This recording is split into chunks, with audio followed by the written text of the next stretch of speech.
ਸ਼ਹੀਦ ਬੱਬਰ ਅਕਾਲੀ। ਬੱਬਰ ਅਕਾਲੀ ਲਹਿਰ ਅਸਲ ਵਿੱਚ ਅਕਾਲੀ ਲਹਿਰ ਦਾ ਹੀ ਇੱਕ ਵਿਕਸਿਤ ਰੂਪ ਸੀ। ਅਕਾਲੀ ਲਹਿਰ ਵਿੱਚ ਸਿੱਖਾਂ ਨੇ ਸ਼ਾਂਤਮਈ ਕੁਰਬਾਨੀਆਂ ਦੀ ਇੱਕ ਸਿਖਰ ਕਾਇਮ ਕੀਤੀ। ਇੱਕ ਪਾਸੇ ਸਰਦਾਰ ਲਛਮਣ ਸਿੰਘ ਨੇ 200 ਸਿੰਘਾਂ ਨਾਲ ਜਾ ਕੇ ਸ਼੍ਰੀ ਨਨਕਾਣਾ ਸਾਹਿਬ ਵਿੱਚ ਮਹੰਤ ਨਰੈਣੂ ਦੇ ਜ਼ੁਲਮ ਨੂੰ ਆਪਣੀ ਕੁਰਬਾਨੀ ਦੇ ਕੇ ਨੰਗਾ ਕੀਤਾ।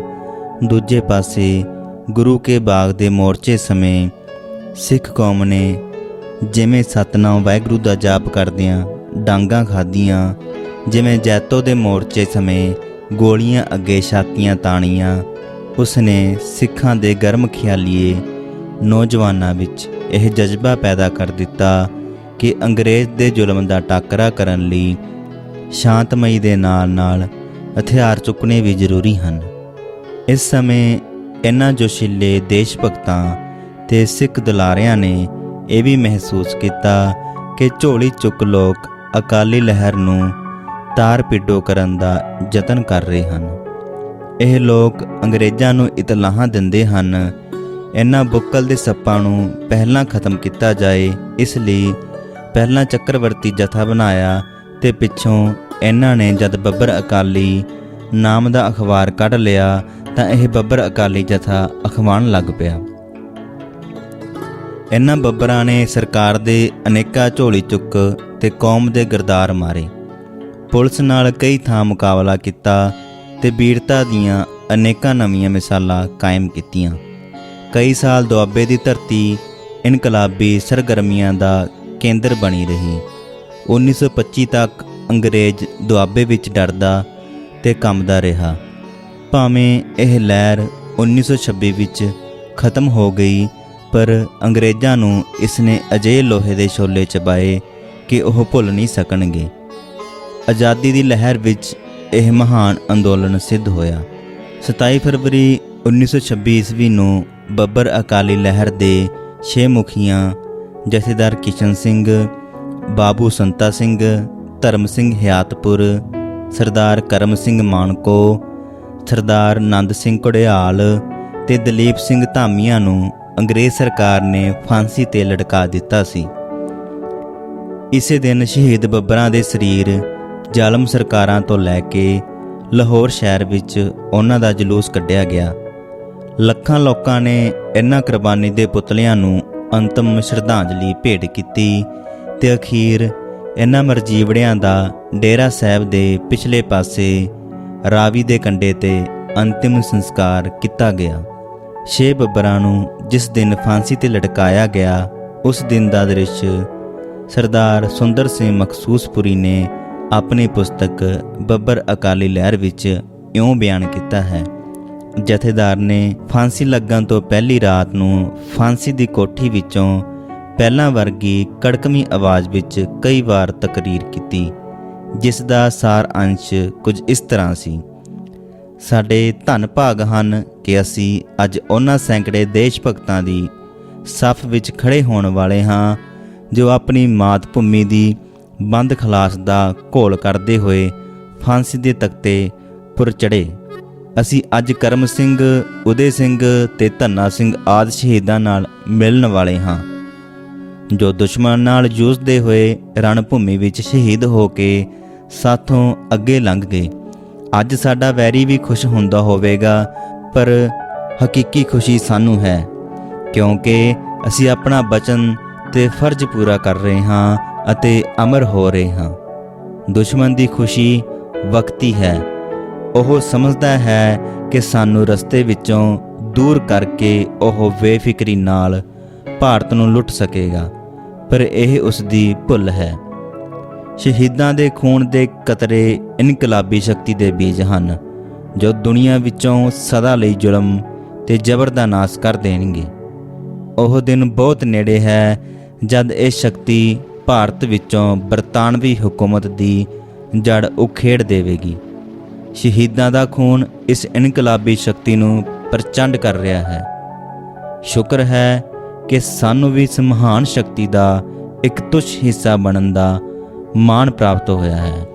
ਇਹ ਹਕੂਮਤ ਇੰਨੀ ਕਮਜ਼ੋਰ ਅਤੇ ਖੋਖਲੀ ਹੋ ਚੁੱਕੀ ਹੈ ਕਿ ਇੱਕ ਬੱਬਰ ਜਥੇ ਨੇ ਹੀ ਇਸ ਨੂੰ 1.5-2 ਸਾਲ ਵਾਸਤੇ ਇੱਕ ਖਾਸ ਇਲਾਕੇ ਵਿੱਚ ਨਾਕਾਮ ਕਰਕੇ ਰੱਖ ਦਿੱਤਾ ਸੀ। ਜਦੋਂ ਥਾਂ ਪਰ ਥਾਂ ਅਜਿਹੇ ਜਥੇ ਉੱਠ ਖੜੋਤੇ ਤਾਂ ਇਸ ਹਕੂਮਤ ਦਾ ਕੀ ਹਾਲ ਹੋਵੇਗਾ। ਸਾਡੀ ਆਖਰੀ ਇੱਛਾ ਹੈ ਕਿ ਸਾਡਾ ਦੇਸ਼ ਸਾਡੇ ਨਾਲ ਦੇ ਜਿਉਂਦੇ ਰਹਿਣ ਵਾਲੇ ਬੱਬਰਾਂ ਦੀਆਂ ਅੱਖਾਂ ਸਾਹਮਣੇ ਮੁਕੰਮਲ ਤੌਰ ਪਰ ਆਜ਼ਾਦ ਹੋ ਜਾਵੇ। ਸਾਨੂੰ ਇਹ ਵੀ ਵਿਸ਼ਵਾਸ ਹੈ ਕਿ ਅਜਿਹਾ ਹੋ ਕੇ ਰਹੇਗਾ। ਤੜਕਾ ਹੋਇਆ ਤਾਂ ਬੱਬਰਾਂ ਨੇ ਇੱਕ ਧੁਨ ਹੋ ਕੇ ਪਾਠ ਕੀਤਾ। ਵਕਤ ਨੇੜੇ ਆਉਂਦਾ ਗਿਆ। ਸੁਪਰਡੈਂਟ, ਦਰੋਗਾ, ਮੈਜਿਸਟ੍ਰੇਟ, ਡਾਕਟਰ, ਨੰਬਰਦਾਰ ਅਤੇ ਜੇਲ੍ਹ ਪੁਲਿਸ ਕੋਠੀਆਂ ਦੇ ਅੱਗੇ ਆ ਖਲੋਤੇ। ਬੱਬਰਾਂ ਨੂੰ ਬਾਹਰ ਕੱਢਿਆ ਗਿਆ ਤਾਂ ਉਹ ਜਲੂਸ ਬਣਾ ਕੇ ਜੈਕਾਰੇ ਛੱਡਦੇ ਹੋਏ ਫਾਂਸੀ ਦੇ ਤਖਤੇ ਵੱਲ ਵਧੇ, ਜਿਵੇਂ ਉਹ ਕਿਸੇ ਮੁਹਿੰਮ ਨੂੰ ਫਤਿਹ ਕਰਨ ਜਾ ਰਹੇ ਸਨ। ਆਮ ਹਾਲਤ ਦੇ ਉਲਟ ਬੱਬਰਾਂ ਦੇ ਰੋਹ ਭਰੇ ਚਿਹਰੇ ਦਗ-ਦਗ ਕਰ ਰਹੇ ਸਨ। ਉਹਨਾਂ ਦੀਆਂ ਧੌਣਾਂ ਉੱਚੀਆਂ ਸਨ, ਪਰ ਜੇਲ੍ਹ ਸਟਾਫ ਨੇ ਉਂਦੀ ਪਾ ਛੱਡੀ ਸੀ। ਬਾਕੀ ਦੇ ਬੱਬਰ ਕੈਦੀ ਜੈਕਾਰੇ ਛੱਡ ਕੇ ਆਪਣੇ ਸਾਥੀਆਂ ਦਾ ਉੱਤਰ ਦੇ ਰਹੇ ਸਨ। ਜੇਲ੍ਹ ਵਿੱਚ ਇੱਕ ਕੋਹਰਾਮ ਮਚਿਆ ਹੋਇਆ ਸੀ। ਆਖਰ 6 ਬੱਬਰ ਫਾਂਸੀ ਦੇ ਤਖਤੇ ਪਰ ਖਲੋ ਗਏ, ਮਾਨੋ ਦੁੱਲੇ ਫੋਟੋ ਖਿਚਾਉਣ ਲੱਗੇ ਸਨ। ਜਥੇਦਾਰ ਨੇ ਫਿਰ ਇੱਕ ਦਿਲ ਖਿੱਚਵੀਂ ਛੋਟੀ ਜਿਹੀ ਤਕਰੀਰ ਕੀਤੀ, ਜਿਸ ਨੂੰ ਸੁਣ ਕੇ ਜੇਲ੍ਹ ਸੁਪਰਡੈਂਟ ਦੀਆਂ ਅੱਖਾਂ ਵਿੱਚੋਂ ਤ੍ਰਿਪ ਨੀਰ ਵਗ ਤੁਰਿਆ। ਉਹ ਬੋਲ ਉੱਠਿਆ, ਇਹੋ ਜਿਹੇ ਲਾਇਕ ਆਦਮੀ ਨੂੰ ਫਾਂਸੀ ਦੀ ਸਜ਼ਾ ਦੇ ਕੇ ਜੱਜ ਨੇ ਗਲਤੀ ਕੀਤੀ ਹੈ। ਜਥੇਦਾਰ ਹੋਰੀ ਮੁਸਕਰਾਏ ਤੇ ਆਖਿਆ, ਤੇਰੇ ਹੰਝੂ ਇਸ ਲਈ ਨਿਕਲੇ ਹਨ ਕਿ ਤੇਰੇ ਮਨ ਨੂੰ ਵੀ ਜਾਬਰ ਹਕੂਮਤ ਦੀ ਗੁਲਾਮੀ ਦਾ ਅਹਿਸਾਸ ਹੋਇਆ ਹੈ। ਸਾਨੂੰ ਲਾਲੀਆਂ ਇਸ ਲਈ ਚੜ੍ਹ ਰਹੀਆਂ ਹਨ ਕਿ ਸਾਡੇ ਮਨਾਂ ਵਿੱਚ ਸੁਤੰਤਰਤਾ ਦੀ ਭਾਵਨਾ ਦਾ ਦੀਪ ਲਟ ਜਗ ਰਿਹਾ ਹੈ। ਤਖਤੇ ਡਿੱਗ ਪਏ। 6 ਸੂਰਬੀਰ ਹਵਾ ਵਿੱਚ ਲਟਕ ਰਹੇ ਸਨ। ਵਾਰਸ ਲਾਸ਼ਾਂ ਲੈਣ ਵਾਸਤੇ ਪੁੱਜੇ ਹੋਏ ਸਨ। ਹਕੂਮਤ ਨੇ ਵਾਰਸਾਂ ਨੂੰ ਲਾਸ਼ਾਂ ਦੇਣ ਤੋਂ ਇਨਕਾਰ ਕਰ ਦਿੱਤਾ, ਪਰ ਜਨਤਾ ਦਾ ਇੱਕ ਬੇਪਨਾਹ ਹਜੂਮ ਜੇਲ੍ਹ ਦੇ ਬੂਹੇ ਸਾਹਮਣੇ ਧਰਨਾ ਮਾਰੀ ਖੜਾ ਸੀ। ਸਰਦੂਲ ਸਿੰਘ ਕਵੀਸ਼ਰ, ਸਰਦਾਰ ਬਹਾਦਰ ਸਿੰਘ, ਮਹਿਤਾਬ ਸਿੰਘ, ਸੁੰਦਰ ਸਿੰਘ ਭੋਰਾ ਤੇ ਹੋਰ ਦੇਸ਼ ਹਿਤੈਸ਼ੀਆਂ ਦਾ ਇੱਕ ਠਾਠਾ ਮਾਰਦਾ ਸਮੁੰਦਰ ਸ਼ਹੀਦਾਂ ਦੇ ਪਵਿੱਤਰ ਦਰਸ਼ਨਾਂ ਲਈ ਬੇਕਰਾਰ ਸੀ।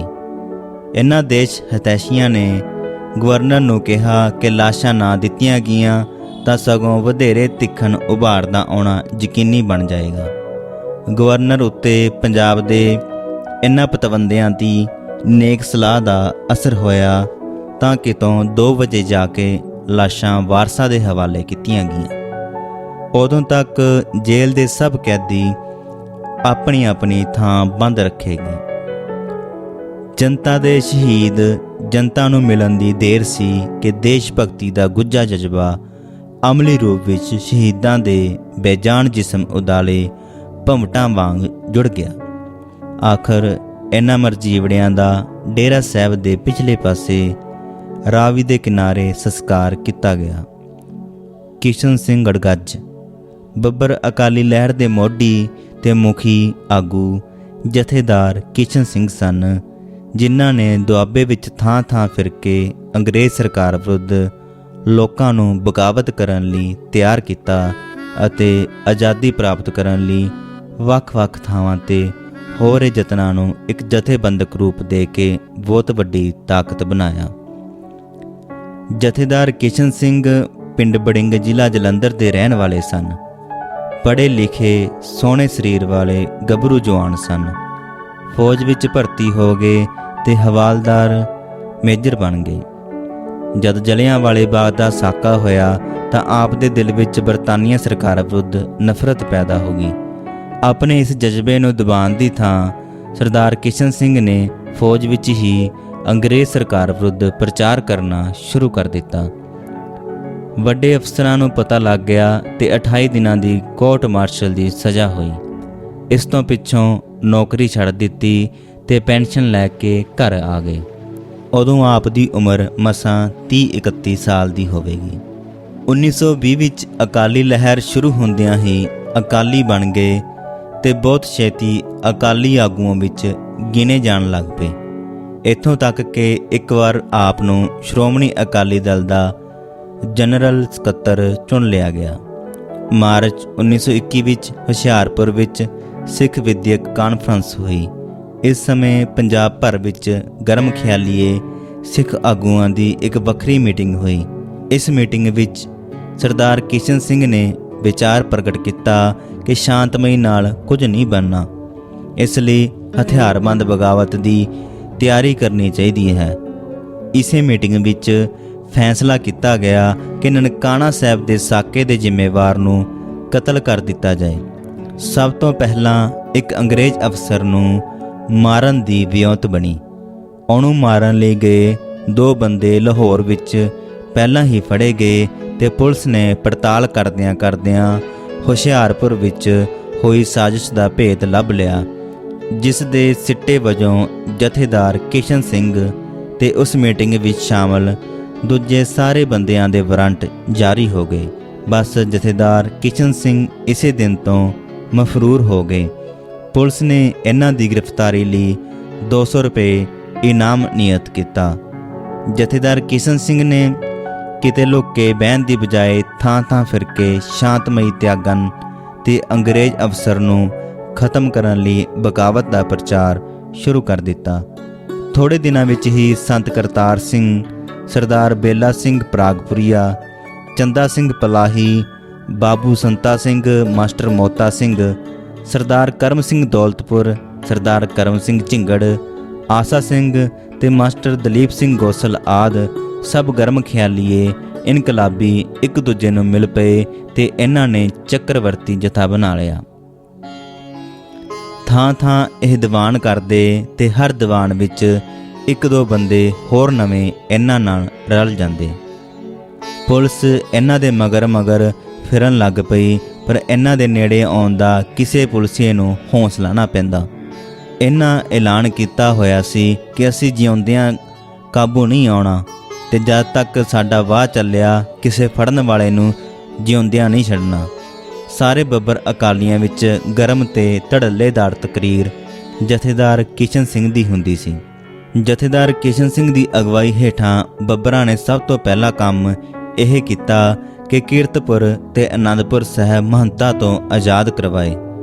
19 ਮਾਰਚ 1922 ਨੂੰ ਪਿੰਡ ਸੰਘਵਾਲ ਵਿੱਚ ਇੱਕ ਦੀਵਾਨ ਸਮੇਂ ਚੱਕਰਵਰਤੀ ਜਥੇ ਦੇ ਮੁਖੀਆਂ ਦੀ ਮੀਟਿੰਗ ਹੋਈ, ਜਿਸ ਵਿੱਚ ਫੈਸਲਾ ਕੀਤਾ ਗਿਆ ਕਿ ਚੱਕਰਵਰਤੀ ਜਥੇ ਦੇ ਸਾਰੇ ਮੈਂਬਰ ਆਪਣੇ ਪਾਸ ਹਥਿਆਰ ਰੱਖਿਆ ਕਰਨ ਤੇ ਜਦੋਂ ਵੀ ਮੌਕਾ ਬਣੇ ਪੁਲਿਸ ਨਾਲ ਸਿੱਧੇ 2 ਹੱਥ ਕੀਤੇ ਜਾਣ। ਦੂਜਾ ਮਹੱਤਵਪੂਰਨ ਫੈਸਲਾ ਇਹ ਹੋਇਆ ਕਿ ਅੰਗਰੇਜ਼ ਸਰਕਾਰ ਦੇ ਝੋਲੀ ਚੁੱਕਾਂ ਤੇ ਇਨਕਲਾਬੀਆਂ ਦੀਆਂ ਸਰਕਾਰ ਨੂੰ ਖਬਰਾਂ ਦੇਣ ਵਾਲਿਆਂ ਨੂੰ ਸੋਧਿਆ ਜਾਏ।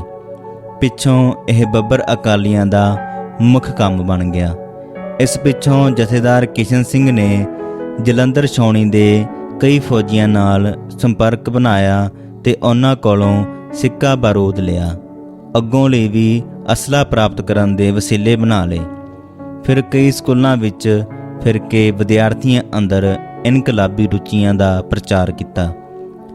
ਅਪ੍ਰੈਲ 1922 ਦੀ ਗੱਲ ਹੈ ਕਿ ਝਹੇੜੂ ਨੇੜੇ ਖਜੂਰਲਾ ਪੁਲਿਸ ਚੌਂਕੀ ਕੋਲੋਂ ਲੰਘਦਿਆਂ ਜਥੇਦਾਰ ਕਿਸ਼ਨ ਸਿੰਘ ਨੂੰ ਪਤਾ ਲੱਗਾ ਕਿ ਚੌਂਕੀ ਦੇ ਅੰਦਰ ਪੁਲਿਸੀਏ ਇੱਕ ਕਾਲੀ ਪਗੜੀ ਵਾਲੇ ਸਿੰਘ ਨੂੰ ਮਾਰ ਕੁੱਟ ਰਹੇ ਹਨ। ਕਿਸ਼ਨ ਸਿੰਘ ਨਾਲ ਉਸ ਵੇਲੇ 2 ਸਾਥੀ ਸਨ। ਤਿੰਨਾਂ ਪਾਸ ਹੀ ਕਿਰਪਾਨਾਂ ਸਨ। ਇਹਨਾਂ ਨੇ ਕਿਰਪਾਨਾਂ ਕੱਢੀਆਂ ਤੇ ਥਾਣੇ ਤੇ ਹਮਲਾ ਕਰ ਦਿੱਤਾ। ਉਸ ਵੇਲੇ ਤੱਕ ਜਥੇਦਾਰ ਕਿਸ਼ਨ ਸਿੰਘ ਤੇ ਉਹਨਾਂ ਦੇ ਜਥੇ ਦਾ ਇਤਨਾ ਦਬਦਬਾ ਹੋ ਚੁੱਕਿਆ ਸੀ ਕਿ ਪੁਲਿਸੀਏ ਅੱਗੋਂ ਹਥਿਆਰ ਚੁੱਕਣ ਦਾ ਹੌਸਲਾ ਵੀ ਨਾ ਕਰ ਸਕੇ। ਸਾਰੇ ਪੁਲਿਸੀਏ ਹੱਥ ਜੋੜ ਕੇ ਆਪਣੀ ਜਾਨ ਬਖਸ਼ੀ ਦੀ ਬੇਨਤੀ ਕਰਨ ਲੱਗ ਪਏ। ਜਥੇਦਾਰ ਕਿਸ਼ਨ ਸਿੰਘ ਨੇ ਬੰਦਾ ਪੁਲਿਸ ਤੋਂ ਛੁਡਾਇਆ ਤੇ ਪੁਲਿਸੀਆਂ ਨੂੰ ਉਹਦੀ ਪੈਰੀ ਪੈ ਕੇ ਮਾਫੀ ਮੰਗਣ ਲਈ ਕਿਹਾ। ਇਸ ਘਟਨਾ ਦਾ ਇਲਾਕੇ ਵਿੱਚ ਬੜਾ ਚਰਚਾ ਹੋਇਆ, ਕਿਉਂਕਿ ਇਸ ਨਾਲ ਚੱਕਰਵਰਤੀ ਜਥੇ ਦੀ ਚੜ੍ਹਤ ਦਾ ਰੋਹ ਪਿਆ ਤੇ ਪੁਲਿਸ ਦੀ ਬੜੀ ਬੇਰੋਹ ਵੀ ਹੋਈ। ਜਥੇ ਨੇ ਆਪਣਾ ਇੱਕ ਅਖਬਾਰ ਕੱਢਿਆ ਜਿਸ ਦਾ ਨਾਂ ਬੱਬਰ ਅਕਾਲੀ ਦੁਆਬਾ ਰੱਖਿਆ। ਇਸ ਅਖਬਾਰ ਕਰਕੇ ਹੀ ਜਥੇ ਦਾ ਨਾਮ ਬੱਬਰ ਅਕਾਲੀ ਮਸ਼ਹੂਰ ਹੋ ਗਿਆ। ਅਗਸਤ 1922 ਵਿੱਚ ਬੱਬਰ ਅਕਾਲੀ ਜਥੇ ਦੀ ਬਕਾਇਦਾ ਚੋਣ ਹੋਈ ਤੇ ਸਰਦਾਰ ਕਿਸ਼ਨ ਸਿੰਘ ਉਸ ਦੇ ਜਥੇਦਾਰ ਚੁਣੇ ਗਏ। ਇਹਨਾਂ ਦੇ ਜਿੰਮੇ ਜਥੇਬੰਦੀ ਦੀਆਂ ਸਾਰੀਆਂ ਮੁੱਖ ਜ਼ਿੰਮੇਵਾਰੀਆਂ ਤੋਂ ਛੁੱਟ ਅਖਬਾਰ ਦੀ ਐਡੀਟਰੀ ਦਾ ਕੰਮ ਵੀ ਲਾਇਆ ਗਿਆ। ਆਪਣੀ ਗ੍ਰਿਫਤਾਰੀ ਤੱਕ ਜਥੇਦਾਰ ਕਿਸ਼ਨ ਸਿੰਘ ਹੀ ਸਾਰਾ ਅਖਬਾਰ ਲਿਖਿਆ ਕਰਦੇ ਸਨ। ਜਥੇਦਾਰ ਕਿਸ਼ਨ ਸਿੰਘ ਦੀ ਅਗਵਾਈ ਹੇਠ ਹੀ ਪਹਿਲਾਂ ਬੱਬਰਾਂ ਨੇ ਸਰਕਾਰ ਦੇ ਝੋਲੀ ਚੁੱਕਾਂ ਦੇ ਨੱਕ ਕੰਨ ਵੱਢਣ ਦੀ ਮੁਹਿੰਮ ਸ਼ੁਰੂ ਕੀਤੀ। ਫਿਰ ਇਹ ਫੈਸਲਾ ਬਦਲ ਦਿੱਤਾ ਤੇ ਝੋਲੀ ਚੁੱਕ ਕਤਲ ਕਰਨੇ ਸ਼ੁਰੂ ਕਰ ਦਿੱਤੇ। ਜਿਸ ਨੂੰ ਬੱਬਰਾਂ ਨੇ ਮਾਰਨਾ ਹੋਵੇ ਪਹਿਲਾਂ ਉਸ ਦੇ ਨਾਂ ਦਾ ਐਲਾਨ ਕਰਦੇ ਸਨ ਤੇ ਉਸ ਨੂੰ ਲਿਖ ਕੇ ਵੀ ਨੋਟਿਸ ਭੇਜ ਦਿੰਦੇ ਸਨ। ਬੱਬਰਾਂ ਦੇ ਇਸ ਅੰਦੋਲਨ ਨਾਲ ਸਾਰੇ ਪੰਜਾਬ ਵਿੱਚ ਤਰਥੱਲੀ ਮਚ ਗਈ। ਬੱਬਰਾਂ ਦੀ ਗ੍ਰਿਫਤਾਰੀ ਲਈ ਵੱਡੇ ਵੱਡੇ ਇਨਾਮ ਰੱਖ ਦਿੱਤੇ ਗਏ। ਸਭ ਤੋਂ ਵਧੇਰੇ ਇਨਾਮ 2000 ਰੁਪਏ ਜਥੇਦਾਰ ਕਿਸ਼ਨ ਸਿੰਘ ਦੀ ਗ੍ਰਿਫਤਾਰੀ ਲਈ ਰੱਖਿਆ ਗਿਆ। ਕਈ ਡਾਕੂ ਵੀ ਜਥੇਦਾਰ ਕਿਸ਼ਨ ਸਿੰਘ ਨੇ ਆਪਣੇ ਪ੍ਰਚਾਰ ਨਾਲ ਬੱਬਰ ਬਣਾ ਲਏ। ਬੱਬਰਾਂ ਨੇ ਕਈ ਬੰਦੇ ਮਾਰੇ। ਇਸ ਤੇ ਪੁਲਿਸ ਨੇ ਆਮ ਲੋਕਾਂ ਤੇ ਸਖਤੀ ਸ਼ੁਰੂ ਕਰ ਦਿੱਤੀ। ਬੱਬਰਾਂ ਨੇ ਅਖਬਾਰ ਵਿੱਚ ਨਾਂ ਲਿਖਣੇ ਸ਼ੁਰੂ ਕਰ ਦਿੱਤੇ ਕਿ ਕਿਹੜੇ ਬੱਬਰ ਨੇ ਕਿਹੜੇ ਝੋਲੀ ਚੁੱਕ ਨੂੰ ਮਾਰਿਆ ਹੈ। 25 ਫਰਵਰੀ 1923 ਨੂੰ ਜਥੇਦਾਰ ਕਿਸ਼ਨ ਸਿੰਘ ਦੇ ਪਿੰਡ ਦਾ ਰਹਿਣ ਵਾਲਾ ਹੀ ਇੱਕ ਕਾਬਲ ਸਿੰਘ 2000 ਰੁਪਏ ਲੈਣ ਦੀ ਖਾਤਰ ਜਥੇਦਾਰ ਨੂੰ ਪੰਡੋਰੀ ਮਹਿਲ ਪਿੰਡ ਲੈ ਗਿਆ, ਜਿੱਥੇ ਉਹ ਕਿਸੇ ਹਕੀਮ ਪਾਸ ਕੰਮ ਸਿੱਖਦਾ ਸੀ। ਦੂਜੇ ਪਾਸੇ ਉਹਨੇ ਪੁਲਿਸ ਨੂੰ ਇਤਲਾਹ ਦੇ ਦਿੱਤੀ ਤੇ ਸਰਦਾਰ ਕਿਸ਼ਨ ਸਿੰਘ ਨੂੰ ਗ੍ਰਿਫਤਾਰ ਕਰ ਲਿਆ ਗਿਆ।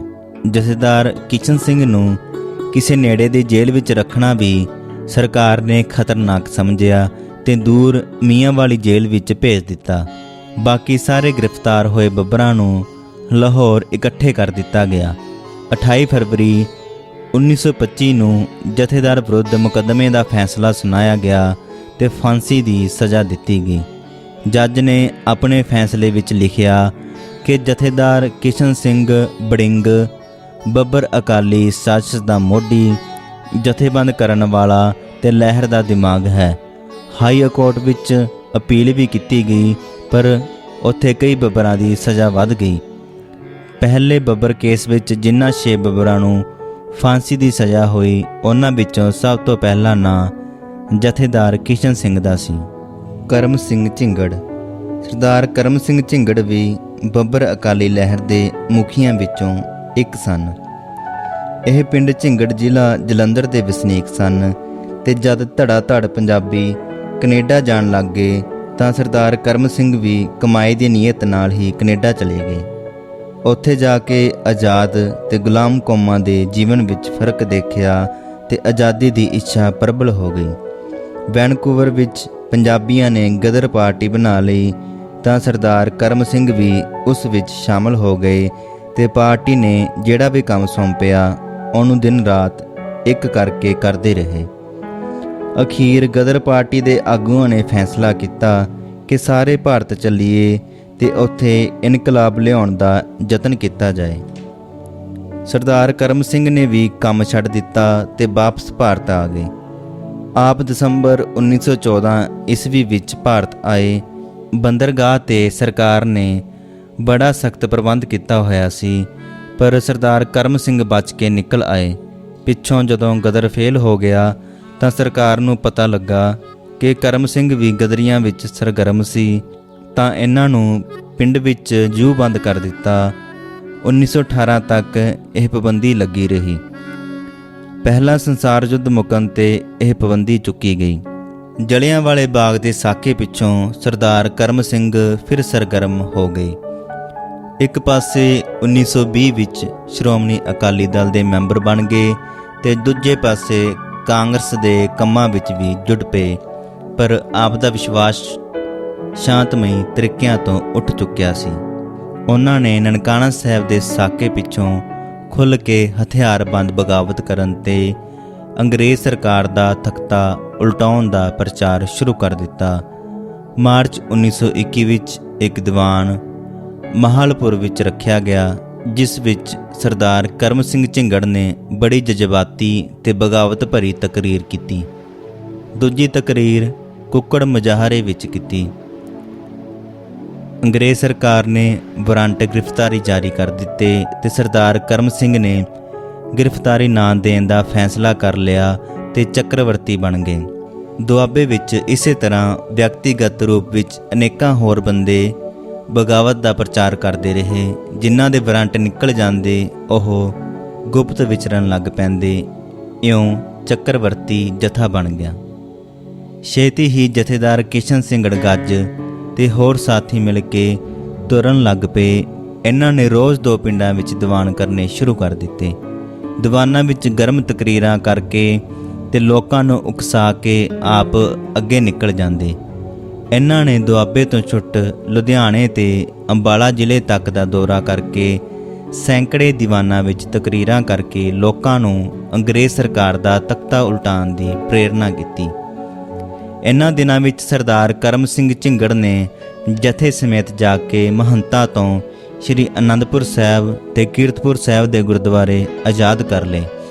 ਜਦ ਅਗਸਤ 1922 ਵਿੱਚ ਬੱਬਰ ਜਥੇ ਦੀ ਪਹਿਲੀ ਚੋਣ ਹੋਈ ਤਾਂ ਉਸ ਵਿੱਚ ਸਰਦਾਰ ਕਰਮ ਸਿੰਘ ਝਿੰਗੜ ਨੂੰ ਮੁਖੀ 6 ਮੈਂਬਰੀ ਕਮੇਟੀ ਵਿੱਚ ਸ਼ਾਮਲ ਕਰ ਲਿਆ ਗਿਆ। ਬੱਬਰ ਅਕਾਲੀਆਂ ਨੇ ਜਦ ਸਰਕਾਰ ਦੇ ਝੋਲੀ ਚੁੱਕਾਂ ਨੂੰ ਸੋਧਣ ਦਾ ਫੈਸਲਾ ਕੀਤਾ ਤਾਂ ਸਰਦਾਰ ਕਰਮ ਸਿੰਘ ਝਿੰਗੜ ਨੇ ਇਸ ਪ੍ਰੋਗਰਾਮ ਵਿੱਚ ਸਰਗਰਮੀ ਨਾਲ ਹਿੱਸਾ ਲਿਆ। ਪਹਿਲਾਂ ਕੁਝ ਝੋਲੀ ਚੁੱਕਾਂ ਦੇ ਨੱਕ ਵੱਢਣ ਦਾ ਯਤਨ ਕੀਤਾ, ਪਰ ਪਿੱਛੋਂ ਜਥੇਬੰਦੀ ਨੇ ਨੱਕ ਵੱਢਣ ਦੀ ਥਾਂ ਮਾਰਨ ਦੀ ਹਦਾਇਤ ਕਰ ਦਿੱਤੀ। ਅੰਗਰੇਜ਼ ਸਰਕਾਰ ਦੇ ਇਹਨਾਂ ਨੂੰ ਫੜਨ ਦੇ ਯਤਨ ਜਦ ਫੇਲ ਹੋ ਗਏ ਤਾਂ ਗ੍ਰਿਫਤਾਰ ਕਰਾਉਣ ਵਾਲੇ ਨੂੰ 500 ਰੁਪਏ ਇਨਾਮ ਦੇਣ ਦਾ ਐਲਾਨ ਕੀਤਾ ਗਿਆ। ਸਾਰੇ ਪਿੰਡਾਂ ਵਿੱਚ ਸਰਕਾਰ ਨੇ ਪ੍ਰਚਾਰ ਕਰ ਦਿੱਤਾ ਕਿ ਸਰਦਾਰ ਕਰਮ ਸਿੰਘ ਝਿੰਗੜ ਦੀ ਗ੍ਰਿਫਤਾਰੀ ਲਈ ਇਨਾਮ ਨਿਸ਼ਚਿਤ ਹੈ। ਦਸੰਬਰ 1922 ਵਿੱਚ ਬੱਬਰਾਂ ਨੇ ਫੈਸਲਾ ਕੀਤਾ ਕਿ ਸਰਦਾਰ ਕਰਮ ਸਿੰਘ ਝਿੰਗੜ ਕਲਕੱਤੇ ਜਾਣ। ਉੱਥੋਂ ਕੁਝ ਬੰਦਿਆਂ ਨੇ ਮਾਇਆ ਦੀ ਮਦਦ ਕਰਨੀ ਸੀ ਤੇ ਨਾਲੇ ਹਥਿਆਰ ਖਰੀਦਣੇ ਸਨ। ਸਰਦਾਰ ਕਰਮ ਸਿੰਘ ਦਾ ਭਰਾ 500 ਰੁਪਏ ਦੇ ਲਾਲਚ ਵਿੱਚ ਆ ਕੇ ਆਪਣੇ ਭਰਾ ਨੂੰ ਗ੍ਰਿਫਤਾਰ ਕਰਾਉਣ ਤੇ ਤੁਲ ਗਿਆ।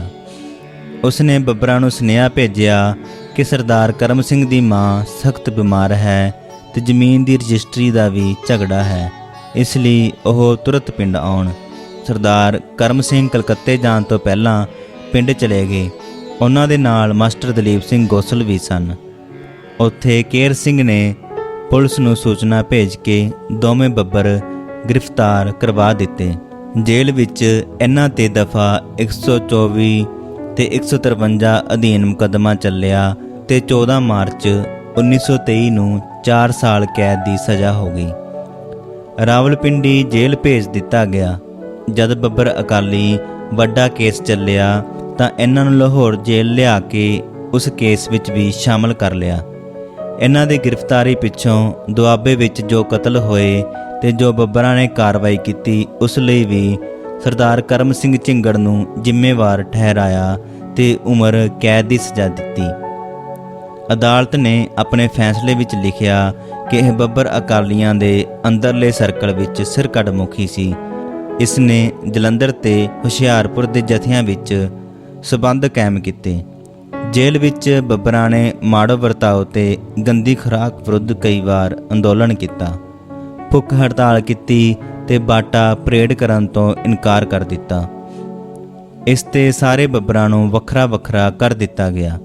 ਸਰਦਾਰ ਕਰਮ ਸਿੰਘ ਝਿੰਗੜ ਨੇ ਜੇਲ੍ਹ ਦੇ ਦੂਜੇ ਕੈਦੀਆਂ ਨੂੰ ਵੀ ਵਿਗਾੜ ਦਿੱਤਾ। ਅਖੀਰ 7 ਹੋਰ ਬੱਬਰਾਂ ਸਮੇਤ ਸਰਦਾਰ ਕਰਮ ਸਿੰਘ ਝਿੰਗੜ ਨੂੰ ਕਾਲੇ ਪਾਣੀ ਭੇਜ ਦਿੱਤਾ।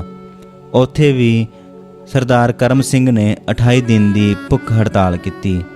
ਸਰਕਾਰ ਨੇ ਕਾਲੇ ਪਾਣੀ ਕੈਦੀ ਭੇਜਣ ਦਾ ਫੈਸਲਾ ਵਾਪਸ ਲੈ ਲਿਆ ਤੇ 1927 ਵਿੱਚ ਸਰਦਾਰ ਕਰਮ ਸਿੰਘ ਝਿੰਗੜ ਮੁੜ ਪੰਜਾਬ ਦੀਆਂ ਜੇਲ੍ਹਾਂ ਵਿੱਚ ਪਹੁੰਚ ਗਏ। ਸਤੰਬਰ 1929 ਵਿੱਚ ਜਦੋਂ ਸ਼ਹੀਦ ਭਗਤ ਸਿੰਘ ਹੋਰਾਂ ਜੇਲ੍ਹ ਵਿੱਚ ਭੁੱਖ ਹੜਤਾਲ ਕੀਤੀ ਤਾਂ 5 ਬੱਬਰਾਂ ਨੇ, ਜਿਨ੍ਹਾਂ ਵਿੱਚ ਸਰਦਾਰ ਕਰਮ ਸਿੰਘ ਝਿੰਗੜ ਵੀ ਸ਼ਾਮਲ ਸੀ, ਉਹਨਾਂ ਨਾਲ ਹਮਦਰਦੀ ਵਜੋਂ ਭੁੱਖ ਹੜਤਾਲ ਸ਼ੁਰੂ ਕਰ ਦਿੱਤੀ। 3.5 ਮਹੀਨੇ ਪਿੱਛੋਂ ਭਗਤ ਸਿੰਘ ਨੇ ਭੁੱਖ ਹੜਤਾਲ ਛੱਡੀ ਤਾਂ ਇਹਨਾਂ ਬੱਬਰਾਂ ਨੇ ਵੀ ਕੌਮ ਵੱਲੋਂ ਕੀਤੀਆਂ ਗਈਆਂ ਅਪੀਲਾਂ ਤੇ ਭੁੱਖ ਹੜਤਾਲ ਛੱਡ ਦਿੱਤੀ।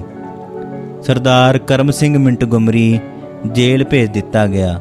ਫਿਰ ਉੱਥੇ ਵੀ ਜਦ ਝਿੰਗੜ ਨੇ ਨਾ ਆਪ ਆਰਾਮ ਕੀਤਾ ਤੇ ਨਾ ਕਰਮਚਾਰੀਆਂ ਨੂੰ ਕਰਨ ਦਿੱਤਾ ਤਾਂ ਲਾਹੌਰ ਜੇਲ੍ਹ ਵਿੱਚ ਤਬਦੀਲ ਕਰ ਦਿੱਤਾ ਗਿਆ। ਇੱਥੇ ਸਰਦਾਰ ਕਰਮ ਸਿੰਘ ਬਿਮਾਰ ਹੋ ਗਿਆ।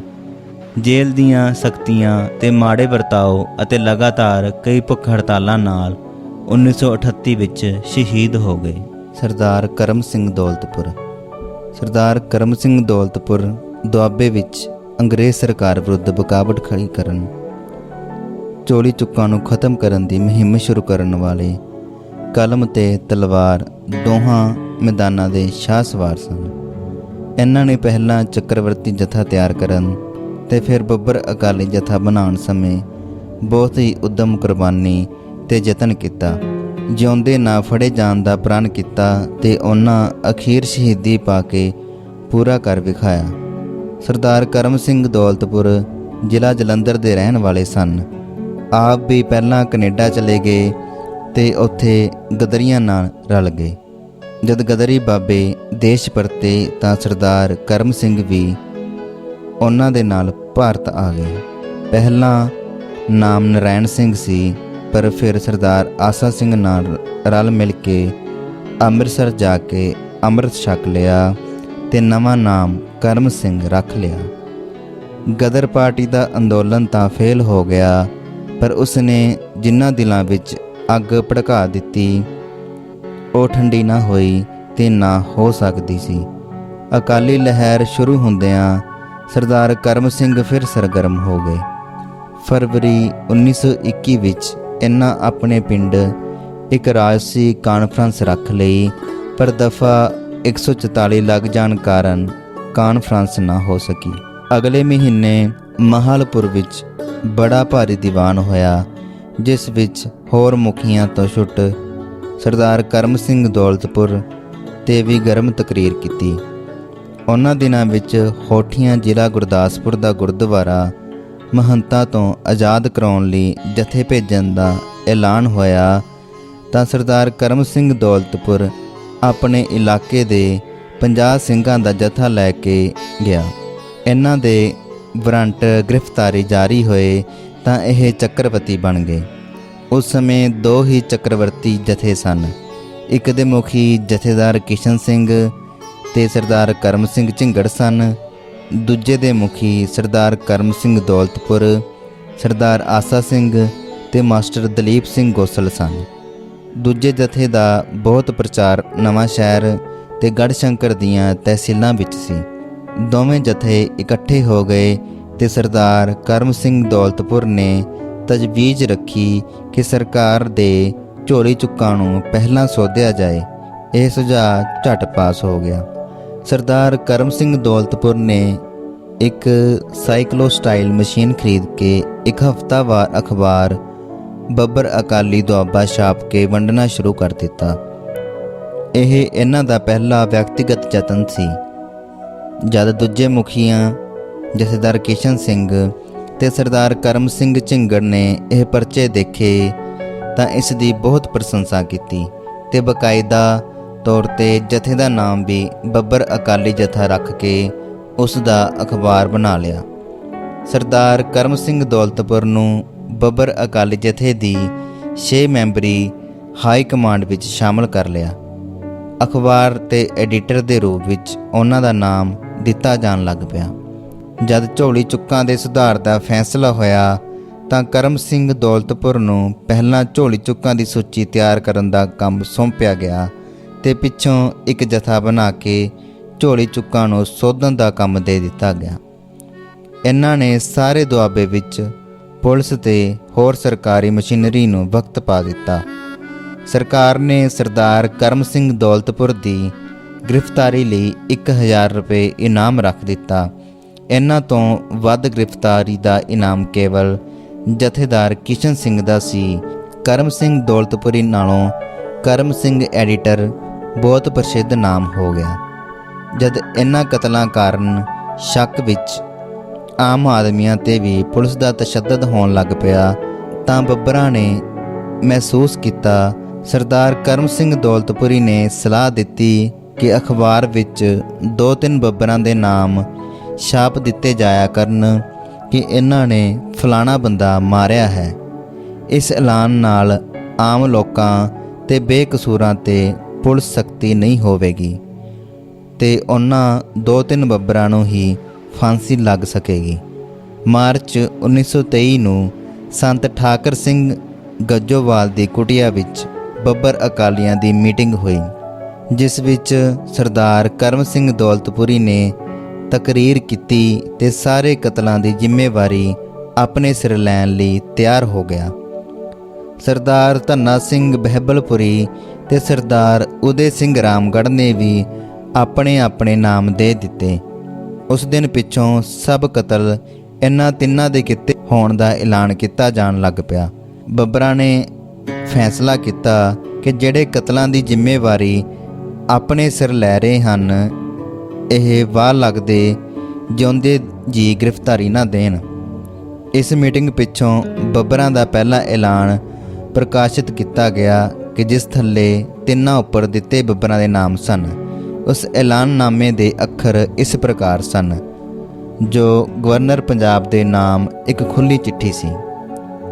ਤੇਰੇ ਜ਼ੁਲਮ ਤੋਂ ਤੰਗ ਆ ਕੇ ਬੱਬਰ ਅਕਾਲੀਆਂ ਨੇ ਸ਼ਾਂਤਮਈ ਦਾ ਰਸਤਾ ਛੱਡ ਕੇ ਤਲਵਾਰ ਦਾ ਰਸਤਾ ਫੜਿਆ ਹੈ। ਬਿਸ਼ਨ ਸਿੰਘ ਜੈਲਦਾਰ, ਰਾਣੀ ਥੂਆ, ਬੁੱਟਾ ਨੰਬਰਦਾਰ ਤੇ ਨਾਲ ਹੀ ਉਸ ਦਾ ਪੋਤਾ ਤੇ ਗੜ੍ਹ ਸ਼ੰਕਰ ਦਾ ਲਾਭ ਸਿੰਘ ਮਿਸਤਰੀ, ਜੋ ਡੈਰੀਆਂ ਦਿਆ ਕਰਦੇ ਸਨ, ਕਤਲ ਕਰ ਦਿੱਤੇ ਗਏ ਹਨ। ਇੱਕ ਹੋਰ ਉਮਰ ਕੈਦ ਕੀਤੀ ਹੈ ਅਥਵਾ ਪਾਰ ਬੁਲਾਇਆ ਹੈ। ਬਾਕੀ ਰਹਿੰਦੇ ਵੀ ਛੇਤੀ ਹੀ ਗ੍ਰਿਫਤਾਰ ਕੀਤੇ ਜਾਣਗੇ, ਅਰਥਾਤ ਅਸੀਂ ਹੋਰ ਝੋਲੀ ਚੁੱਕਾਂ ਨੂੰ ਵੀ ਧੀਰੇ ਧੀਰੇ ਕਤਲ ਕਰਾਂਗੇ। ਕਿਉਂਕਿ ਸਾਡੇ ਕੋਲ ਆਪਣਾ ਦੰਡ ਸ਼ਸਤਰ ਨਹੀਂ, ਇਸ ਲਈ ਅਸੀਂ 3 ਮੱਦਾਂ ਬਣਾਈਆਂ ਹਨ। ਪਹਿਲੇ ਨੰਬਰ ਤੇ ਦੋਸ਼ੀ ਨੂੰ ਨਰਕ ਪਹੁੰਚਾਉਣਾ ਹੈ, ਦੂਜੇ ਦਾ ਅੰਗ ਭੰਗ ਕਰਨਾ ਹੈ ਤੇ ਤੀਜੇ ਨੂੰ ਜੁਰਮਾਨੇ ਦੀ ਸਜ਼ਾ ਦੇਣੀ ਹੈ। ਅਸੀਂ ਹਾਂ ਕਰਮ ਸਿੰਘ ਐਡੀਟਰ ਦੌਲਤਪੁਰ, ਧੰਨਾ ਸਿੰਘ ਬਹਿਬਲਪੁਰ, ਉਦੈ ਸਿੰਘ ਰਾਮਗੜ੍ਹ ਝੁੰਗੀਆਂ। ਜਿਨ੍ਹਾਂ ਝੋਲੀ ਚੁੱਕਾਂ ਨੂੰ ਸੁਧਾਰਨਾ ਹੁੰਦਾ ਸੀ, ਉਹਨਾਂ ਦੀ ਪੂਰੀ ਸੂਚੀ, ਨਾਮ, ਪਤਾ ਤੇ ਮਾਰਨ ਦੀ ਤਾਰੀਖ ਸਭ ਕੁਝ ਸਰਦਾਰ ਕਰਮ ਸਿੰਘ ਦੌਲਤਪੁਰ ਦੇ ਪਾਸ ਹੁੰਦਾ ਸੀ। ਜਦ ਸ਼ਹੀਦ ਹੋਏ ਤਾਂ ਉਹਨਾਂ ਦੀ ਜੇਬ ਵਿੱਚੋਂ ਨਿਕਲੇ ਕਾਗਜ਼ ਤੇ ਅਜੇ 179 ਝੋਲੀ ਚੁੱਕਾਂ ਦੇ ਨਾਮ ਸਨ, ਜਿਨ੍ਹਾਂ ਨੂੰ ਉਹਨਾਂ ਨੇ ਕਿੱਤੇ ਦੀ ਸਜ਼ਾ ਦੇਣੀ ਸੀ। ਸਰਦਾਰ ਕਰਮ ਸਿੰਘ ਨੇ ਆਪਣੇ ਕਈ ਥਾਂ ਹਮਲੇ ਵਿੱਚ ਹਿੱਸਾ ਲਿਆ ਤੇ ਆਪਣੇ ਹੱਥ ਨਾਲ ਵੀ ਝੋਲੀ ਚੁੱਕਾਂ ਦਾ ਸੁਧਾਰ ਕੀਤਾ। 31 ਅਗਸਤ 1923 ਨੂੰ ਸਰਦਾਰ ਕਰਮ ਸਿੰਘ ਤੇ ਹੋਰ ਬਹੁਤ ਸਾਰੇ ਬੱਬਰ ਡੁਮੇਲੀ ਤੋਂ ਬੋਬੇਲੀ ਗਏ। ਇਹਨਾਂ ਦਾ ਇੱਕ ਜਥਾ ਅਨੂਪ ਸਿੰਘ ਵੋਟੀ ਤੇ ਚਾਚੇ ਦੇ ਪਿਆਰ ਮੋਹ ਜਾਲ ਵਿੱਚ ਫਸ ਕੇ ਇਹਨਾਂ ਨੂੰ ਫੜਾਉਣ ਲਈ ਤਿਆਰ ਹੋ ਗਿਆ। ਉਸਨੇ ਆਪਣੇ ਰਿਸ਼ਤੇਦਾਰਾਂ ਰਾਹੀਂ ਸਰਕਾਰ ਨੂੰ ਸੂਚਨਾ ਭੇਜ ਦਿੱਤੀ ਕਿ ਬੱਬਰ ਬੋਬੇਲੀ ਵਿੱਚ ਹਨ। 2000 ਫੌਜ, ਪੁਲਿਸ ਤੇ ਰਸਾਲਾ ਉਸ ਪਿੰਡ ਵਿੱਚ ਪਹੁੰਚ ਗਿਆ। ਬੱਬਰਾਂ ਦੇ ਹਥਿਆਰ ਅਨੂਪ ਸਿੰਘ ਨੇ ਖੁੰਡੇ ਕਰ ਦਿੱਤੇ ਸਨ। ਬੰਬਾਂ ਵਿੱਚ ਤੇਲ ਪਾ ਕੇ ਨਕਾਰੇ ਕਰ ਦਿੱਤੇ ਸਨ। ਬੱਬਰ ਫਿਰ ਵੀ ਨਾ ਘਬਰਾਏ ਤੇ ਪੁਲਿਸ ਦਾ ਘੇਰਾ ਤੋੜ ਕੇ ਨਿਕਲ ਤੁਰੇ। ਜਦ ਅੱਗੇ ਗਏ ਤਾਂ ਘੇਰਾ ਹੋਰ ਵੱਧ ਗਿਆ।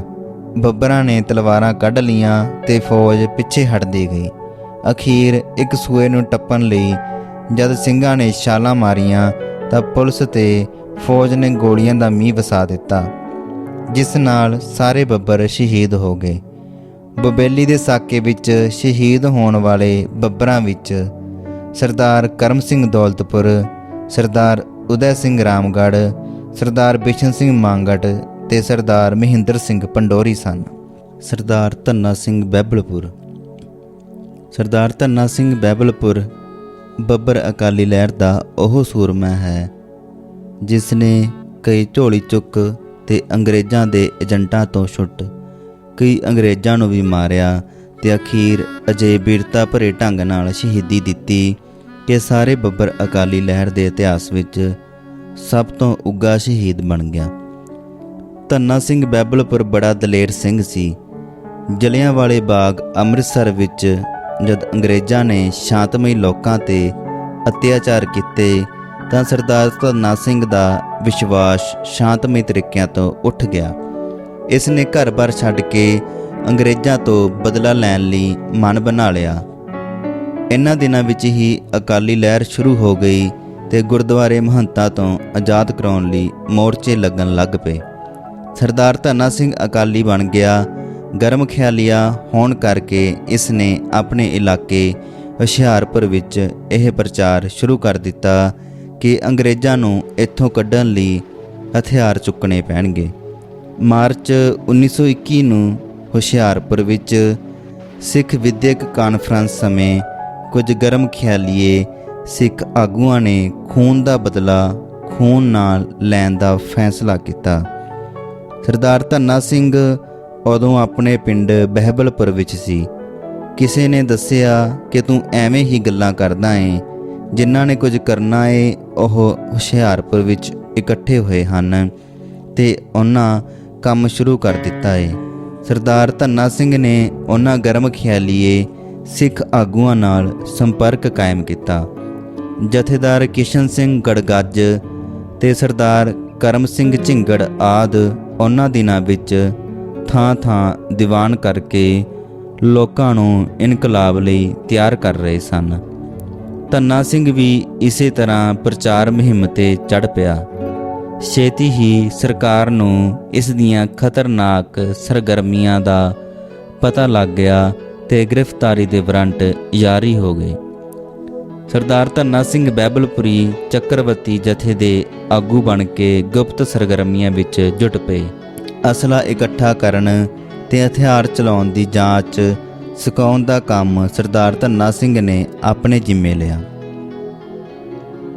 ਦਸੰਬਰ ਦੇ ਅਖੀਰਲੇ ਦਿਨਾਂ ਵਿੱਚ ਜੱਸੋਵਾਲ ਵਿੱਚ ਬੱਬਰਾਂ ਦੀ ਇੱਕ ਵਿਸ਼ੇਸ਼ ਮੀਟਿੰਗ ਹੋਈ, ਜਿਸ ਵਿੱਚ ਝੋਲੀ ਚੁੱਕਾਂ ਨੂੰ ਪਹਿਲਾਂ ਖਤਮ ਕਰਨ ਦਾ ਫੈਸਲਾ ਹੋਇਆ।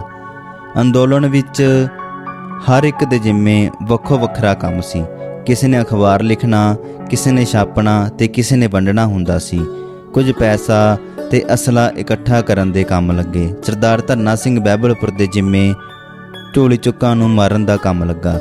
ਸਭ ਤੋਂ ਵੱਧ ਕੁਰਬਾਨੀ ਦੀ ਘੜੀ ਉਦੋਂ ਆਈ ਜਦੋਂ ਇਹ ਫੈਸਲਾ ਕੀਤਾ ਗਿਆ ਕਿ ਜਿੰਨੇ ਝੋਲੇ ਚੁੱਕ ਮਾਰੇ ਜਾਂਦੇ ਹਨ ਉਹਨਾਂ ਨੂੰ ਕਤਲ ਕਰਨ ਦੀ ਜ਼ਿੰਮੇਵਾਰੀ 3 ਬੱਬਰ ਆਪਣੇ ਸਿਰ ਤੇ ਲੈਣ ਤਾਂ ਕਿ ਕਤਲਾਂ ਦੇ ਸਾਰੇ ਮੁਕੱਦਮੇ ਉਹਨਾਂ ਸਿਰ ਬਣਨ।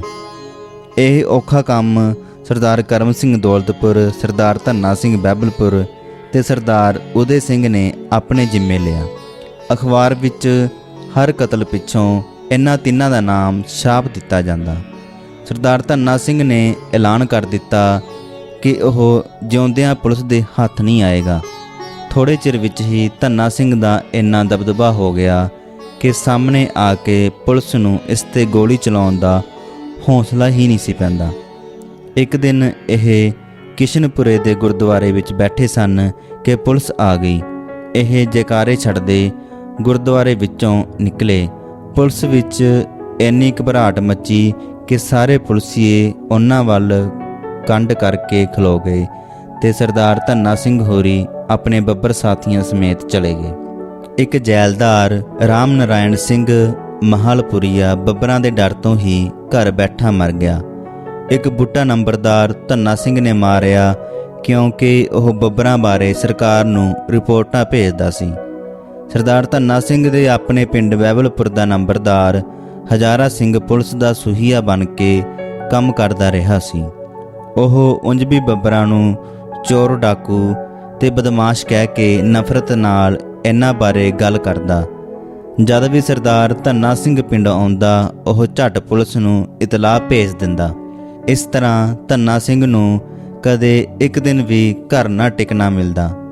ਇੱਕ ਦਿਨ ਕੁਝ ਬੱਬਰਾਂ ਨੂੰ ਲੈ ਕੇ ਜਾਂ ਨੰਬਰਦਾਰ ਨੂੰ ਫੜਿਆ ਤੇ ਕਹਿਆ, ਆਪਣੀ ਮਾਂ ਸਰਕਾਰ ਨੂੰ ਤਾਰ ਦੇ, ਸ਼ਾਇਦ ਤੈਨੂੰ ਆ ਛਡਾਏ। ਸੱਦ ਲੈ ਜੇ ਤੇਰਾ ਹੋਰ ਕੋਈ ਬੇਲੀ ਹੈ, ਇਕੱਠਾ ਹੀ ਹਿਸਾਬ ਕਿਤਾਬ ਮੁਕਾ ਦਈਏ।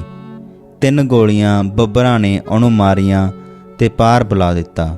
ਅਨੇਕਾਂ ਝੋਲੀ ਚੁੱਕਾਂ ਦਾ ਸੁਧਾਰ ਕਰਨ ਤੋਂ ਪਿੱਛੋਂ ਸਰਦਾਰ ਧੰਨਾ ਸਿੰਘ ਬਹਿਬਲਪੁਰੀ ਸ਼ਹੀਦ ਹੋਇਆ। ਇਹਨਾਂ ਦੀ ਸ਼ਹੀਦੀ ਘਟਨਾ ਰੌਂਗਟੇ ਖੜੇ ਕਰਨ ਵਾਲੀ ਸੀ। ਜ਼ਿਲ੍ਹਾ ਹੁਸ਼ਿਆਰਪੁਰ ਦੇ ਪਿੰਡ ਜਿਆਣ ਦੇ ਰਹਿਣ ਵਾਲੇ ਜਵਾਲਾ ਸਿੰਘ ਨੇ ਵਿਸ਼ਵਾਸਘਾਤ ਕਰਕੇ ਸਰਦਾਰ ਧੰਨਾ ਸਿੰਘ ਨੂੰ ਗ੍ਰਿਫਤਾਰ ਕਰਾਇਆ। ਜਵਾਲਾ ਸਿੰਘ ਵਿੱਚੋਂ ਸਰਕਾਰ ਦਾ ਏਜੰਟ ਸੀ, ਪਰ ਉੱਪਰੋਂ ਬੱਬਰਾਂ ਨਾਲ ਹਮਦਰਦੀ ਪ੍ਰਗਟ ਕਰਦਾ। ਆਏ ਬੱਬਰਾਂ ਨੂੰ ਆਪਣੇ ਪਾਸ ਠਹਿਰਾਂਦਾ ਤੇ ਲੋੜ ਅਨੁਸਾਰ ਪੈਸੇ ਵੀ ਦਿੰਦਾ। ਇੱਕ ਬੱਬਰ ਦਲੀਪਾ ਧਾਮੀਆਂ ਇਸ ਨੇ ਪਹਿਲਾਂ ਧੋਖੇ ਨਾਲ ਫੜਾ ਦਿੱਤਾ। ਦਲੀਪੇ ਦਾ ਪਤਾ ਕਰਨ ਲਈ ਧੰਨਾ ਸਿੰਘ 24 ਅਕਤੂਬਰ 1923 ਨੂੰ ਜਵਾਲਾ ਸਿੰਘ ਨੂੰ ਮਿਲਿਆ। ਜਵਾਲਾ ਸਿੰਘ ਉਹਨੂੰ ਮੰਨਣਹਾਰੇ ਪਿੰਡ ਲੈ ਗਿਆ ਤੇ ਉੱਥੇ ਆਪਣੇ ਕਿਸੇ ਰਿਸ਼ਤੇਦਾਰ ਕਰਮ ਸਿੰਘ ਦੀ ਹਵੇਲੀ ਸੁਆ ਦਿੱਤਾ। ਉਧਰ ਪੁਲਿਸ ਨੂੰ ਖਬਰ ਦੇ ਦਿੱਤੀ। ਬਹੁਤ ਸਾਰੀ ਪੁਲਿਸ ਆ ਗਈ। ਪੁਲਿਸ ਨੇ ਧੰਨਾ ਸਿੰਘ ਨੂੰ ਫੜਨ ਦਾ ਫਿਰ ਵੀ ਹੌਸਲਾ ਨਾ ਕੀਤਾ ਤੇ ਪਹਿਲਾਂ ਧੰਨਾ ਸਿੰਘ ਦੇ ਪਿਸਤੌਲ ਨੂੰ ਚੁੱਕ ਲਿਆ। ਫਿਰ 8-10 ਪੁਲਿਸੀਏ ਇੱਕੋ ਵੇਲੇ ਉਸ ਦੇ ਮੰਜੇ ਤੇ ਡਿੱਗ ਪਏ ਤੇ ਇੱਕ ਲੱਤ ਬਾਂਹ ਨੂੰ 2-2 ਸਿਪਾਹੀਆਂ ਨੇ ਫੜ ਲਿਆ। ਪੁਲਿਸ ਕਪਤਾਨ ਹੋਟਨ ਨੇ ਮਿਹਣਾ ਮਾਰਦਿਆਂ ਕਿਹਾ ਕਿ ਤੂੰ ਤੇ ਜਿਉਂਦੇ ਨਾ ਫੜੇ ਜਾਣ ਦਾ ਐਲਾਨ ਕੀਤਾ ਹੋਇਆ ਸੀ, ਹੁਣ ਦੱਸ ਤੇਰਾ ਐਲਾਨ ਕਿੱਧਰ ਗਿਆ।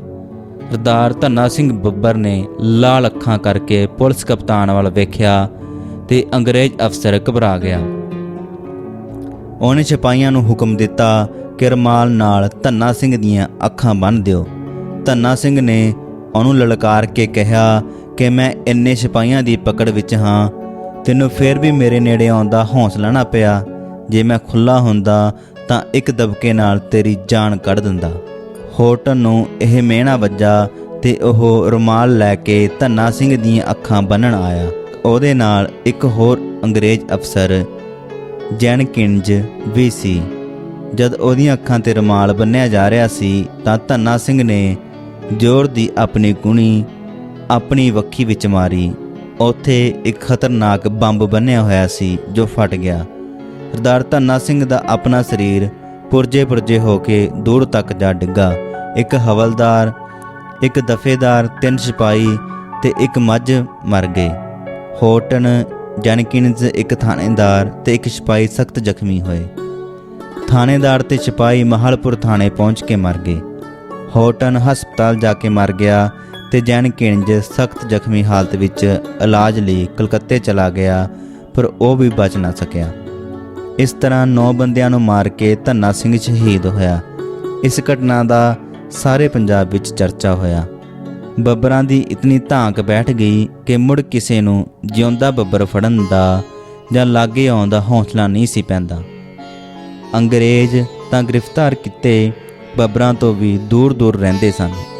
ਬਾਬੂ ਸੰਤਾ ਸਿੰਘ ਵੀ ਬੱਬਰ ਅਕਾਲੀ ਲਹਿਰ ਦੇ ਮੁਖੀਆਂ ਵਿੱਚੋਂ ਇੱਕ ਸਨ। ਕਾਫੀ ਪੜ੍ਹੇ ਲਿਖੇ, ਸਮਝਦਾਰ ਤੇ ਹਿਸਾਬੀ ਕਿਤਾਬੀ ਹੋਣ ਕਾਰਨ ਬੱਬਰ ਅਕਾਲੀ ਜਥੇ ਦੇ ਸਾਰਾ ਸਮਾਂ ਖਜ਼ਾਨਚੀ ਬਣੇ ਰਹੇ ਤੇ ਅਖੀਰ ਅੰਗਰੇਜ਼ ਦਾ ਰਾਜ ਖਤਮ ਕਰਨ ਦੇ ਉਪਰਾਲੇ ਕਰਦੇ ਫਾਂਸੀ ਲੱਗ ਕੇ ਸ਼ਹੀਦ ਹੋ ਗਏ। ਬਾਬੂ ਸੰਤਾ ਸਿੰਘ ਪਿੰਡ ਛੋਟੀ ਹਰਿਓਂ, ਜ਼ਿਲ੍ਹਾ ਲੁਧਿਆਣੇ ਦੇ ਰਹਿਣ ਵਾਲੇ ਸਨ ਤੇ ਪੜ੍ਹ ਲਿਖ ਕੇ ਫੌਜ ਵਿੱਚ ਭਰਤੀ ਹੋ ਗਏ। ਕੁਝ ਸਮੇਂ ਪਿੱਛੋਂ 54 ਨੰਬਰ ਸਿੱਖ ਪਲਟਨ ਜਲੰਧਰ ਛਾਉਣੀ ਵਿੱਚ ਕਲਰਕ ਆ ਲੱਗੇ। ਇਹਨਾਂ ਦਾ ਸੰਤ ਕਰਤਾਰ ਸਿੰਘ ਨਾਲ ਬੈਠਣ ਉੱਠਣ ਸੀ ਤੇ ਉਹਨਾਂ ਪਾਸੋਂ ਚੱਕਰਵਰਤੀ ਸਿੰਘਾਂ ਦੀਆਂ ਗੱਲਾਂ ਸੁਣਦੇ ਰਹਿੰਦੇ ਸਨ। ਬਾਬੂ ਸੰਤਾ ਸਿੰਘ ਨੂੰ ਚੱਕਰਵਰਤੀ ਸਿੰਘਾਂ ਦਾ ਪ੍ਰਚਾਰ ਪਸੰਦ ਆਇਆ ਤੇ ਜਥੇਦਾਰ ਕਿਸ਼ਨ ਸਿੰਘ ਅੜਗੱਜ ਨਾਲ ਮਿਲਣ ਦੀ ਇੱਛਾ ਪੈਦਾ ਹੋ ਗਈ। ਸੰਤ ਕਰਤਾਰ ਸਿੰਘ ਨੇ ਮਨ ਦੀ ਗੱਲ ਦੱਸੀ ਤਾਂ ਉਹਨਾਂ ਨੇ ਜਥੇਦਾਰ ਕਿਸ਼ਨ ਸਿੰਘ ਨਾਲ ਮਿਲਾਉਣ ਦਾ ਇਕਰਾਰ ਕੀਤਾ। ਉਹਨਾਂ ਦਿਨਾਂ ਵਿੱਚ ਹੀ ਫਗਵਾੜੇ ਨੇੜੇ ਪਲਾਹੀ ਵਿੱਚ ਦੀਵਾਨ ਸੀ। ਉੱਥੇ ਸੰਤ ਕਰਤਾਰ ਸਿੰਘ ਬਾਬੂ ਸੰਤਾ ਸਿੰਘ ਨੂੰ ਲੈ ਕੇ ਪਹੁੰਚ ਗਏ ਤੇ ਜਥੇਦਾਰ ਨਾਲ ਮਿਲਾ ਦਿੱਤਾ। ਗੱਲਬਾਤ ਕਰਨ ਪਿੱਛੋਂ ਬਾਬੂ ਸੰਤਾ ਸਿੰਘ ਨੇ 5 ਰੁਪਏ ਜਥੇਦਾਰ ਕਿਸ਼ਨ ਸਿੰਘ ਨੂੰ ਭੇਟ ਕੀਤੇ ਤੇ ਨਾਲ ਹੀ ਫੌਜ ਦੀ ਨੌਕਰੀ ਛੱਡ ਕੇ ਚੱਕਰਵਰਤੀ ਜਥੇ ਵਿੱਚ ਸ਼ਾਮਲ ਹੋਣ ਦੀ ਪੇਸ਼ਕਸ਼ ਕੀਤੀ। ਜਥੇਦਾਰ ਕਿਸ਼ਨ ਸਿੰਘ ਨੇ ਕਿਹਾ ਕਿ ਅਜੇ ਨੌਕਰੀ ਨਾ ਛੱਡੋ ਤੇ ਫੌਜ ਵਿੱਚ ਬਗਾਵਤ ਦਾ ਪ੍ਰਚਾਰ ਕਰੋ। ਜਦੋਂ ਲੋੜ ਹੋਈ ਤਾਂ ਅਸੀਂ ਆਪ ਹੀ ਤੁਹਾਨੂੰ ਨੌਕਰੀ ਛੱਡਣ ਲਈ ਕਹਿ ਦਿਆਂਗੇ। ਇਸ ਪਿੱਛੋਂ ਕੁਝ ਮਹੀਨੇ ਬਾਬੂ ਸੰਤਾ ਸਿੰਘ ਨੇ ਨੌਕਰੀ ਕੀਤੀ, ਪਰ ਉਹਨਾਂ ਦਾ ਦਿਲ ਹਰ ਸਮੇਂ ਚੱਕਰਵਰਤੀ ਜਥੇ ਨਾਲ ਰਲ ਕੇ ਦੇਸ਼ ਦੀ ਸੇਵਾ ਕਰਨ ਲਈ ਲੋਚਦਾ ਰਿਹਾ। ਅਖੀਰ ਫੌਜ ਦੀ ਨੌਕਰੀ ਛੱਡ ਕੇ ਜਥੇਦਾਰ ਕਿਸ਼ਨ ਸਿੰਘੜ ਗੱਜ ਨਾਲ ਹੀ ਕੰਮ ਕਰਨ ਲੱਗ ਪਏ।